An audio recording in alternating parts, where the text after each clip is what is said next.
আমাদের। আমরা এমনভাবে বিজয়ের উল্লাসে আমরা সেগুলো আর ওইভাবে বলতে পারছি না। তবে সে পালিয়ে যাবে এভাবে এটা ভাবতে পারিনি। ভেবেছি হয়তো সে প্রত্যক্ষভাবে যে দেশবাসীর কাছে ক্ষমা চাইবে, ক্ষমা চেয়ে পদত্যাগ করবে এবং তারপরে বিদায় নেবে, কিন্তু তিনি সেটা করেননি। 16 বছর সরকারের থেকেও তার এতটুকু হয়নি, গ্রহণযোগ্যতা হয়নি বা তার মানসিকতা হয়নি যে দেশ ও জাতির কাছে ক্ষমা চাইবে, অথবা এই ছোট ছোট কোমলমতি শিশুর প্রাণ নিয়েছে তাদের কাছে ক্ষমা চাইবে, তাদের বাবা মার কাছে ক্ষমা চাইবে। দেশের সার্বভৌমত্ব মরে উঠেছিল। এত বড় আন্দোলন, এত বড় প্রতিবাদ কখনো আগে দেখিনি। এই শিশু সন্তানগুলো প্রাণ দিয়েছে, তারা মুক্তিযুদ্ধ দেখেনি, কিন্তু তারা আরেকটি মুক্তিযুদ্ধ করে দেশকে স্বাধীন করে দিয়ে গেল। তাদের রুহের মাগফিরাত কামনা করছি, তাদেরকে স্যালুট জানাই। তারা বাংলাদেশের গর্বিত সন্তান। আমরা অহংকার বোধ করি এই শিশু সন্তানগুলো যারা প্রাণ হারিয়েছে। এই Abu Saeed, basically Abu Saeed from my area, আমার এলাকা, আমি রংপুরের মেয়ে, আমার এলাকার ছেলেও। আমি গর্ববোধ করছি এবং মুগ্ধ। সেও অত্যন্ত চমৎকার একটি নাম, সেও তার জন্য রুহের মাগফিরাত কামনা করছি। পাশাপাশি নাহিদ এবং নাহিদের টিমকে অসংখ্য ধন্যবাদ, কৃতজ্ঞতার সাথে স্যালুট জানাই। তারা আন্দোলনকে সফল করেছে এবং আমরা তাদের সাথে একাত্ম হতে পেরে নিজেদেরকে ধন্য মনে করছি। বিশেষ করে আমি এবং সারা দেশবাসীকে এই স্বাধীনতার সম্মান জানাই। আমরা দেশের সার্বভৌমত্বকে রক্ষা করতে পেরেছি, গণতন্ত্রকে রক্ষা করতে পেরেছি। এটা আপনারা কিরকম স্বাধীনতা আপনারা মনে করছেন? আমরা স্বাধীনতা এটা মনে করছি যে দ্বিতীয় মুক্তিযুদ্ধ হলো যে এতগুলো শিশুর প্রাণ গেল। একটা সরকার কিভাবে কোমলমতি শিশু বলছে একদিক থেকে, আর একদিক থেকে তাদের বুকেই গুলি ছুটছে, তাদেরকে মারছে নিজের দেশে, নিজের সেনাবাহিনী।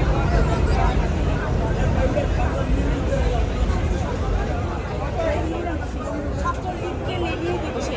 এটা কি ধরনের মানসিকতা? বিকৃত মানসিকতা ছাড়া আর কিছু না। আমি মনে করি মস্তিষ্কের সমস্যা, অসুস্থ মস্তিষ্কে এইগুলো 16 বছর ধরে তিনি কখনো বুঝেন নাই যে তিনি কতটা অসুস্থ ছিলেন। তিনি যেমন অসুস্থ ছিলেন দেশটাকে উলুচ্ছা করে শেষ করে দিয়ে গেছে। সেই সাথে আমাদের স্বাধীনতার সম্মানটুকু জানাই। তিনি বলেছিলেন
একদম লম্বা নিঃশ্বাস, বলার আগে হাসির বার্তা, খুশির বার্তা।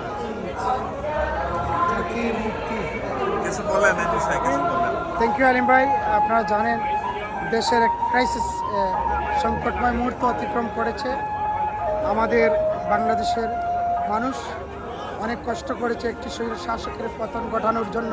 দীর্ঘ লড়াই সংগ্রামের মধ্যে দিয়ে এই ছাত্র জনতার আন্দোলনের মুখে একটি স্বৈর শাসকের পতন ঘটিয়ে সাধারণ মানুষ আজকে আনন্দিত। দেখেন সবাই মিষ্টি খাচ্ছে, একদম হাসির উল্লাস, আনন্দের বন্যা বয়ে যাচ্ছে। আজকে আমরা আনন্দিত, উদ্বেলিত, আমরা অনেক খুশি যে দেশের মানুষ, মুক্তিকামী মানুষ, স্বাধীনতা প্রিয় মানুষ, তারা স্বাধীনতা ফিরে পেয়েছে। সেজন্য এই ছাত্র জনতার প্রতি আমরা কৃতজ্ঞতা প্রকাশ করছি। যারা আত্মত্যাগ করেছে, যাদের জীবন দিয়ে আমাদেরকে এই সুযোগ করে দিয়েছে, তাদের আত্মার মাগফিরাত কামনা করছি। আমাদের মধ্যে অনেক ভাই বন্ধুরা যারা বিভিন্নভাবে উইন্ডেড হয়েছে, হসপিটালে আছে, তার জন্য দোয়া করি যেন শীঘ্রই যেন তারা সুস্থ হয়ে ঘরে ফিরে। এই বার্তাটুকু। আর আমরা মনে করি যে বাংলাদেশকে আবার নতুনভাবে আমাদেরকে সাজাতে হবে, দুর্নীতিমুক্ত বাংলাদেশ হতে হবে, একটা গণতান্ত্রিক ডেমোক্রেটিক পর্যায়ে আসতে হবে, একটা সুন্দর বাংলাদেশ, সোনার বাংলাদেশ আমরা দেখতে চাই। এই বাংলাদেশ হবে আগামী দিনে বাংলাদেশ হবে এই নতুন প্রজন্মের জন্য একটি মাইফল, নতুন প্রজন্মের জন্য একটি সোনার বাংলাদেশ হবে। থ্যাংক ইউ আলিম ভাই আপনাকে।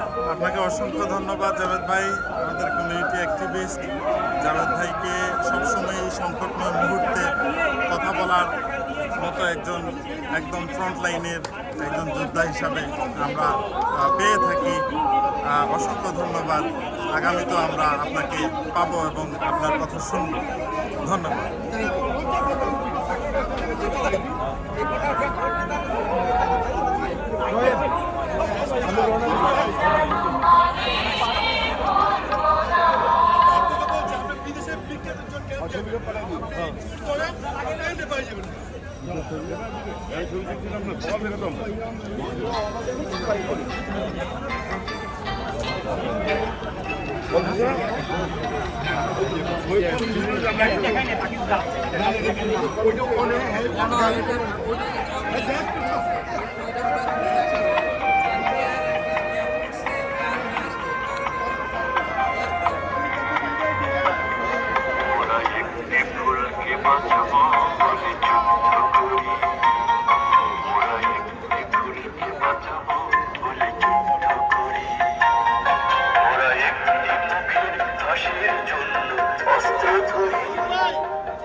ওরা একটি ফুলকে বাঁচাবো বলে যুদ্ধ করি।